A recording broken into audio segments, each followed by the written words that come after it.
We live in a world that demands our attention at every turn. Our phones' buzz screens flicker, people shout, expectations rise. And somewhere in that noise, we forget how to be still. We forget how to listen to our own thoughts, and instead, we react constantly to everything. That's the root of the problem. Not that we feel too much or even that we think too much, but that we never stop to examine what we're thinking and why we're feeling it. Clarity is not about having all the answers. It's about asking the right questions. It's not about suppressing your thoughts. It's about understanding them. And most people don't do that. They just operate on autopilot. Wake up, check their phones, react to a message, feel anxious, rush to work, get frustrated in traffic, snap at someone, feel guilty, repeat. But here's the truth: you cannot control your mind or emotions unless you first declutter them. And decluttering starts with awareness, real awareness, the kind that requires you to pause long enough to hear what your own mind is actually saying to you. Most of us have become so accustomed to chaos that we mistake it for normal. But chaos is not normal, it's simply familiar. And what's familiar can feel safe, even if it's harmful. So the first act of reclaiming control is the act of stepping back, not physically, mentally. Stepping back and asking, what am I thinking? What am I feeling? And why? You see, we've been conditioned to keep going, keep pushing, hustle, grind, outwork everyone else. But let me ask you something. How can you win a battle when you don't even understand the battlefield? Most people try to manage stress, anxiety, frustration, and confusion by doing more. But the mind doesn't respond to force. It responds to focus. And focus comes from clarity. Clarity is the discipline of the mind. It's the ability to clear away what doesn't serve you so you can act on what does. It's the pause before the decision, the breath before the response, the silence before the truth speaks. Imagine for a moment that your mind is a room. If it's filled with noise, clutter, distractions, and junk, it doesn't matter how smart you are. You won't function properly. But if you walk into that room, take time to tidy it up, to throw out what's unnecessary, to dust off what matters, and to place important things where they belong, you create space. And space is where intention is born. Intention is where leadership begins, because you cannot lead yourself, let alone others, if your mind is in chaos. So how do you begin? You begin by noticing. Noticing the thoughts that run on repeat, the fears that live quietly in the background, the assumptions you carry without ever challenging them. It's the mental clutter that shapes your emotions. We think we're feeling something because of what's happening out there, but most of what we feel is a response to what's happening in here, inside the mind. And if the inside is cluttered, then the outside will always feel overwhelming. And here's something else most people never realize: clarity is a choice. It's not a one-time event, it's a practice. A decision you make every single day to get quiet before the world gets loud, whether it's 5 minutes in the morning or a walk in silence or a journaling habit before bed. You have to create space to think, not scroll, not escape. Just think, without judgment, without agenda, just awareness. And what you'll find when you do that is startling. You'll realize how much of what you believed was urgent actually isn't. How much of your fear isn't yours, but something you picked up along the way. How many of your thoughts are on repeat, stuck in old patterns you never even agreed to. That awareness changes everything, because clarity gives you choice, and choice is the foundation of control. Most people believe they're stuck because of their circumstances. But they're really stuck because they've lost clarity. When you can't see, you can't move. You're paralyzed not by reality, but by the fog that surrounds it. But once the fog lifts, even a little, you remember something essential: you are not your thoughts. You are the thinker of thoughts. You are not your emotions. You are the observer of emotions. And in that space between awareness and reaction lies your greatest power, the ability to choose. But let's be honest, clarity is hard. It requires honesty. It requires courage. It requires you to confront parts of yourself that are uncomfortable. It's easier to stay distracted than to sit with yourself. It's easier to blame the world than to organize your inner world. But easier is rarely better. The greatest growth doesn't come from comfort, it comes from clarity. When you know what matters most, everything else becomes noise. When you know what you value, you stop chasing validation. When you know who you are, you stop trying to be who the world expects you to be. That's the gift of clarity. It simplifies your decisions, it sharpens your focus, it aligns your actions. And here's the beauty of it: you don't need to change your entire life to start. You just need to change the way you enter your life each day. Start by asking yourself, what's clouding my mind today? What am I reacting to, and why? What do I need to let go of so I can lead myself with intention, not impulse? The truth is, control doesn't begin with domination. It begins with understanding, with clearing out the clutter, with seeing yourself clearly without distortion. And when you do that, when you create space in your mind, you create strength in your spirit. So if you want to control your mind and emotions, don't begin with discipline. Begin with clarity. Because a clear mind doesn't need to be forced. It flows, it leads, it decides. And most importantly, it becomes the foundation for everything you're trying to build. There's a strange thing that happens when we experience an emotion.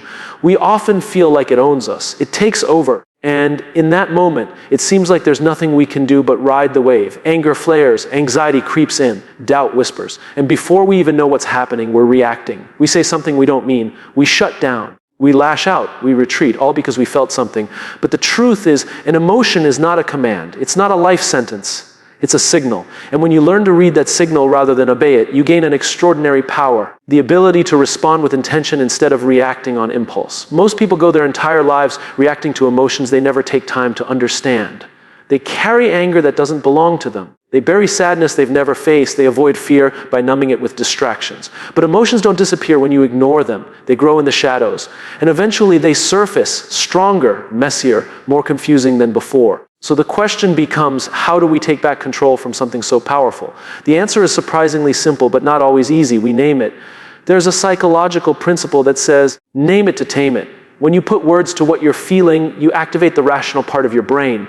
You create space between the emotion and your identity. That space is where control begins.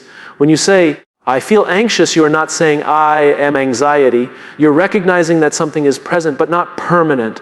You're not being consumed, you're becoming aware. And awareness is the first act of mastery. Let me give you an example. Imagine two people, both walk into a high-stakes meeting. Both feel the same emotion, fear. One person notices the tightness in their chest, the rapid thoughts, the sweaty palms. They take a deep breath and say to themselves, this is fear. It's natural. It means I care. I'm going to channel it into focus. The other person doesn't even realize they're afraid. They just start talking fast, defensively, maybe even aggressively, anything to get through the discomfort. Same emotion. Two completely different responses. What made the difference? One person named the emotion. The other let the emotion name them. We are not taught to label emotions. In fact, many of us were taught to ignore them. Be strong, don't cry. Get over it. Push through. And so we learn to suppress rather than express. But emotions are not weaknesses. They are information. Data. And like all data, it's useless unless you interpret it. Emotions tell you what matters to you. They signal boundaries, values, needs, and experiences that have meaning. When you get angry, it usually means a boundary was crossed. When you feel sad, it's because something mattered. When you're afraid, it's because something's at stake. The emotion isn't the problem. The misunderstanding of the emotion is, we live in a culture that moves fast. Too fast. We jump from one thing to the next, constantly stimulated, constantly distracted. There's barely any room left for self-awareness. But awareness doesn't require hours, it requires intention. A simple pause can change everything. A moment of asking yourself, what am I actually feeling right now, can be the difference between reacting destructively or responding wisely. Let me take this deeper. Most of us carry emotional scripts written years ago. Maybe someone told you that expressing emotion made you weak, or that you were too sensitive, or maybe you watched others explode in anger and promised yourself you'd never do that. So instead, you hold everything in. Either way, the script controls you until you rewrite it. And rewriting starts with recognizing what emotion you're feeling and where it came from. Is it yours, or is it something you absorbed from someone else? Is it from this moment? Or is it tied to something deeper, older, unresolved? When you start to ask those questions, something powerful happens. You stop being afraid of your emotions. You stop running from them. Instead, you begin to learn from them. And when you learn, you lead. Not just yourself, but others too. Because let's be honest, the people who handle stress the best aren't the ones who feel nothing. They're the ones who understand what they're feeling and act anyway. Calm isn't the absence of emotion. It's the ability to stay grounded in the presence of it. Think about the people you admire, the ones who seem steady even when things are falling apart. They're not numb. They're clear. They've learned how to stay connected to themselves, to stay honest with what they feel, and to communicate it without letting it take over. That kind of emotional intelligence isn't natural. It's trained. It's chosen. It's practiced moment after moment, situation after situation. One of the most underrated leadership skills is emotional clarity, because people don't just respond to your actions. They respond to your energy. If you're anxious and hiding it, they feel it. If you're angry and pretending everything is fine, they sense the tension. But if you name it, if you say, I'm feeling a little off today, but I'm aware of it, you model strength, real strength, the kind that says, I'm human, and I'm in control. The same principle applies to our relationships, whether it's at home, at work, or with friends. Emotions are at the core of connection. When you name what you feel, you give the other person a map. And when they can see where you're coming from, they know how to meet you there. But if you hide it, if you mask it with defensiveness, sarcasm, silence, or overcompensation, you build walls instead of bridges. Naming an emotion is not about dramatizing. It's about clarifying. It's not saying, I'm falling apart. When you're frustrated, it's saying, I feel overwhelmed. That's truthful. That's manageable. That invites solutions. And most importantly, that keeps you in the driver's seat. Control isn't about avoiding emotion, it's about understanding them. Because when you understand them, they no longer control you. You control your choices around them. And in a world that will never stop throwing challenges, pressure, expectations, and noise your way, that kind of emotional clarity becomes your greatest tool. So the next time you feel something rising inside you, before you react, before you suppress, before you run, stop and ask yourself, what am I feeling right now? Give it a name. Say it out loud if you need to.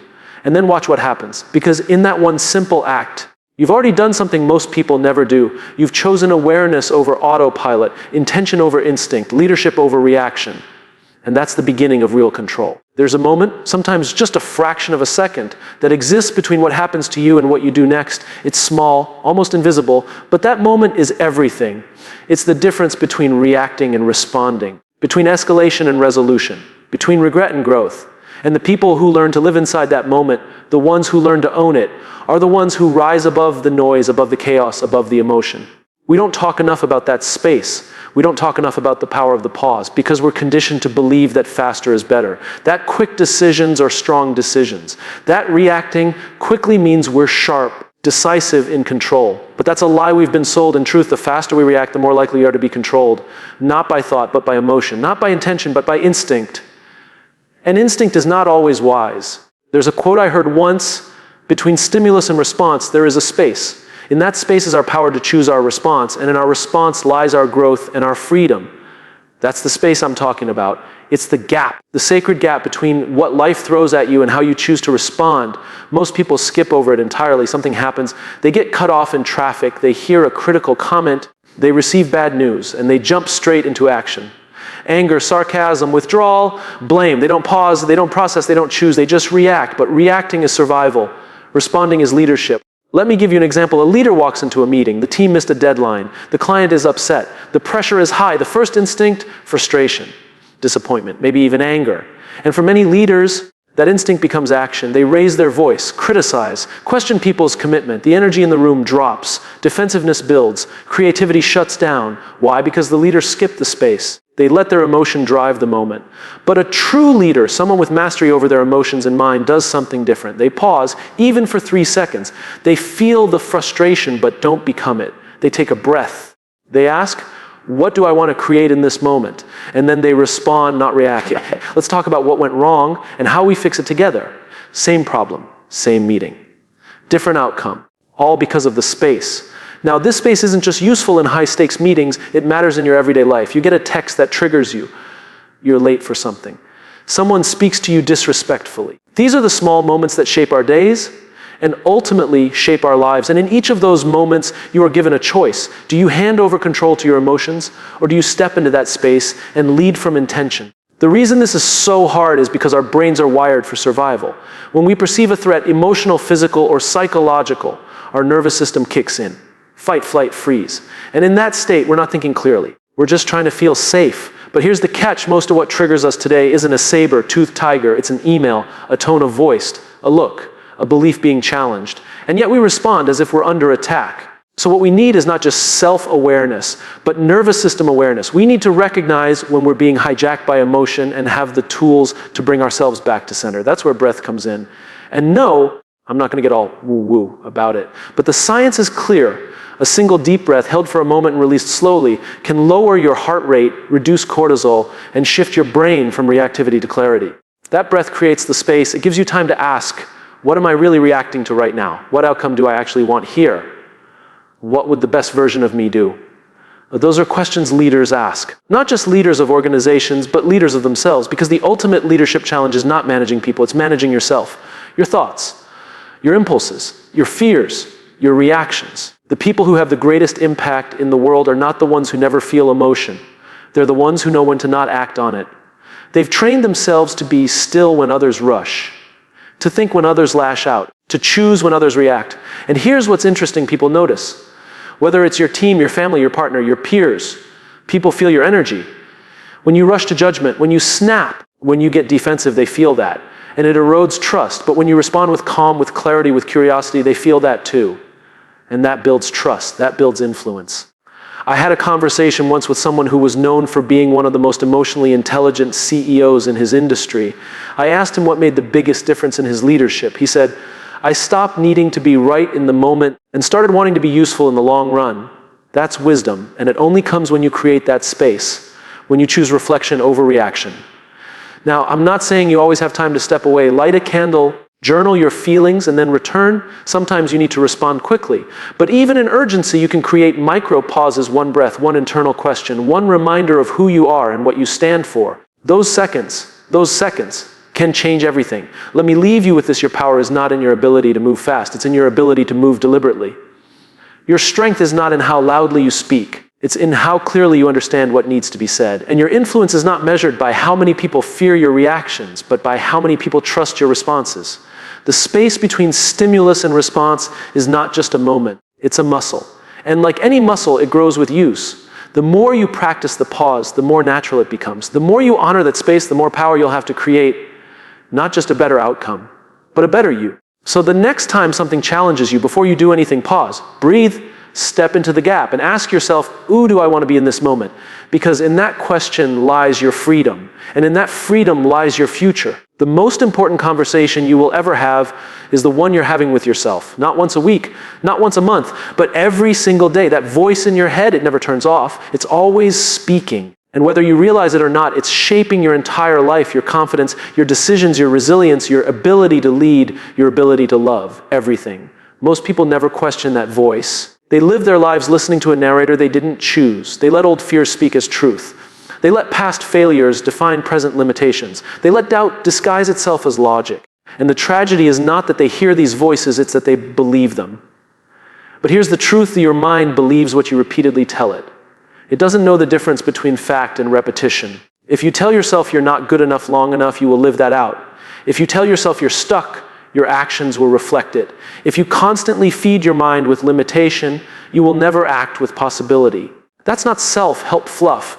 That's neurology, that's biology. That's how the brain works. We are wired to create meaning, and we do that through language, especially internal language. Think of your mind like fertile soil. Your self-talk is the seed. If you plant seeds of criticism, fear, and doubt, don't be surprised when insecurity grows. But if you plant seeds of truth, resilience, and belief, you will eventually grow strength, clarity, and courage. Not overnight, but inevitably. Let's get something straight though. This is not about positive thinking. This isn't about pretending everything is okay or covering pain with cliches. This is about truthful thinking, purposeful thinking. It's about choosing to tell yourself the story that serves you best instead of the one that keeps you stuck. And that starts with awareness. The problem is most people never stop long enough to hear what they're saying to themselves. The voice becomes background noise.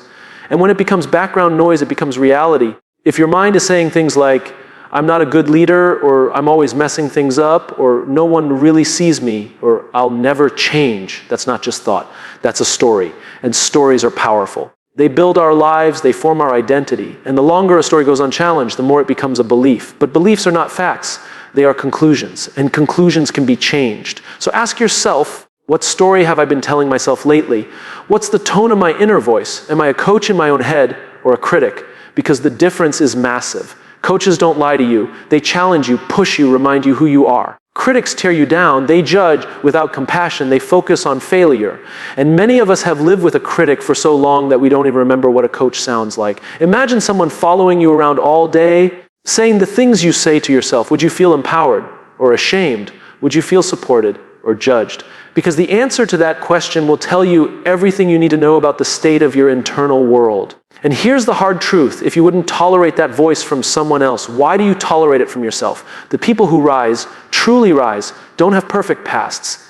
They don't always have more talent. What they do have is a relentless commitment to rewriting the story. Every time they fall, they say, this is not the end. Every time they doubt themselves, they choose to speak courage, even if their voice shakes. Every time they face resistance, they lean on truth, not fear. That's the power of intentional self-talk.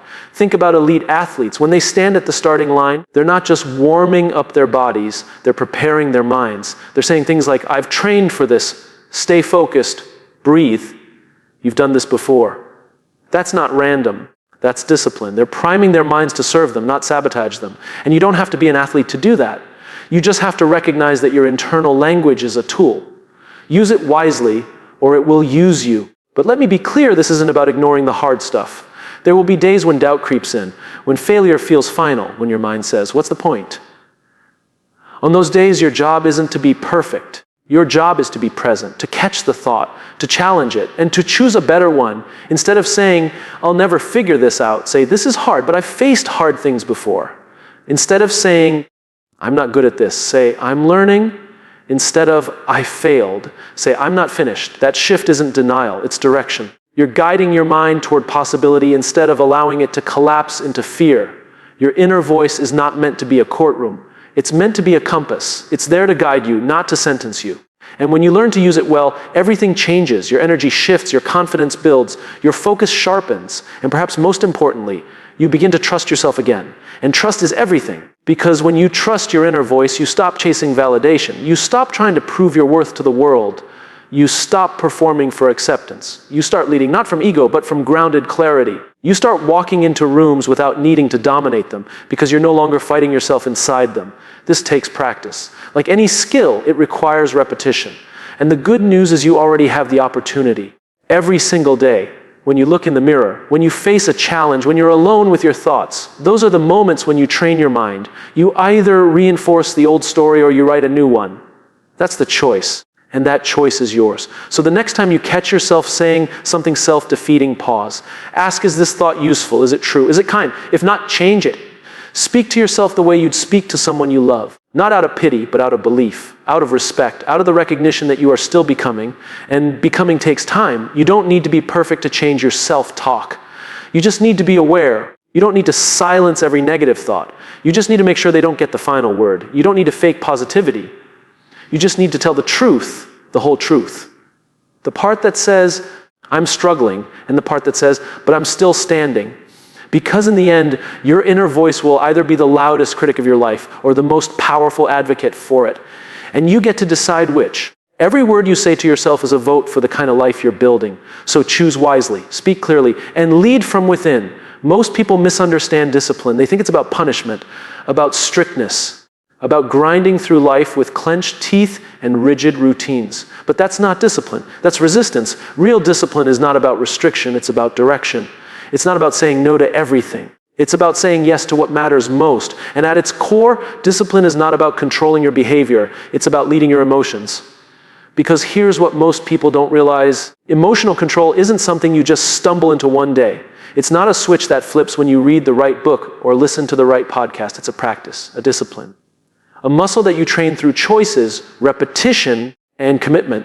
And like any muscle, it doesn't grow in comfort, it grows under resistance. We often think of emotions as something we need to manage only when they get out of hand. Anger, frustration, fear, insecurity. But the truth is, emotions are always present, subtle, powerful, and constantly influencing the way we think, speak, and act. They show up in how you talk to people, in the tone of your voice, in how you show up under pressure, in the way you carry yourself when nobody's watching. And unless you've built the discipline to lead those emotions rather than be led by them, they will dictate your life. Let's take something simple. You wake up in the morning and you don't feel like getting out of bed. Maybe you're tired. Maybe yesterday didn't go so well. Maybe anxiety creeps in before your feet even hit the floor. That moment right there, that's where discipline lies, not in the external pressure of a deadline, not in the motivation of a to-do list, but in the internal conversation. The one that asks, will I follow how I feel right now? Or will I follow what I committed to? Most people don't choose, they default. And the default is almost always comfort. But if comfort is your compass, you will always drift away from growth. Discipline is what pulls you back to center. It reminds you of the deeper why. It says, I don't feel like doing this, but I'm going to do it anyway because my values matter more than my moods. That's not suppressing emotion. That's leading it. That's choosing to let your future self have a say in your present decisions. Now, let's be honest, this isn't easy, especially in a world that tells you to chase how you feel. Follow your passion. Do what lights you up. And sure, there's beauty in that. But not everything worth doing will feel good while you're doing it. Sometimes what's good for you doesn't feel good in the moment. Growth rarely does. Facing your fears, having tough conversations, showing up when no one claps for you, none of that feels great. But it builds something stronger than feeling. It builds character. Discipline is emotional leadership. It's choosing to act based on principle, not pressure. It's choosing your values over your impulses. It's choosing to pause when you want to explode, to speak truth when silence would be easier, to move forward when every part of you wants to quit. That's emotional control. And it's not natural, it's built. Think about the most grounded people you know, the ones who stay calm under pressure, the ones who respond rather than react, the ones who seem steady even in storms. You might assume they were just born that way. But the truth is, they trained for that, not with weights or miles, but with daily decisions. Every time they chose to be kind instead of defensive, every time they chose honesty over avoidance, every time they chose consistency over convenience, they were building that muscle, one choice at a time. This is not about becoming robotic. You're human. You'll feel frustration.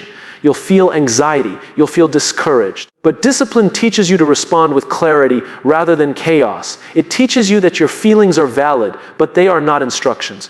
Just because you feel something doesn't mean you act on it. That's not repression. That's maturity. That's leadership. There's this false idea that discipline takes the joy out of life. That being structured makes you stiff. That choosing routines makes you boring. But the opposite is true. Discipline doesn't take away freedom, it creates it. Because when you no longer have to rely on motivation or emotion to move forward, you become unstoppable. You're no longer at the mercy of circumstance. You lead yourself, regardless of how the world shows up that day. And here's the beauty, it spills over. When you lead your emotions, you show others what's possible. When you hold yourself to a standard, you raise the bar for everyone around you. Your discipline becomes contagious. People start to feel safer around you, not because you're always calm, but because you're always intentional. People trust those who are led by values, not moods. Now, this doesn't mean perfection. You'll mess up. You'll say things you regret. You'll fall short. But discipline doesn't demand flawlessness. It demands responsibility. It says, when I fall, I'll get up. When I drift, I'll return. When I lose my way, I'll reflect and realign. That's where the real power lies. Not never falling, but never giving up the right to lead yourself. So where do you start? You start small. You start with the moment you want to hit snooze. The moment you want to scroll instead of speak. The moment you want to lash out instead of listen. That's your training ground. That's your gym. And each time you choose to lead in that moment, you grow. Each time you put your values ahead of your emotions, you grow. And slowly, steadily, you become someone who doesn't just react to life, but who shapes it. This isn't glamorous. It doesn't always feel good. No one will give you a trophy for doing the right thing when no one's watching. But the reward is bigger than applause. The reward is alignment, integrity, confidence, peace. And those are the things worth building. So the next time emotion rises, and it will pause, breathe, ask yourself, what does discipline look like right now? Not punishment, not force, but leadership. What would the best version of me choose in this moment? Because the more you choose that version, the more it becomes who you are. Discipline isn't a restriction, it's a declaration. A daily, intentional declaration that says, I will not be led by emotion alone. I will lead from principle, from clarity, from who I'm becoming. For in that commitment, you don't just control your emotions, you become someone worth following.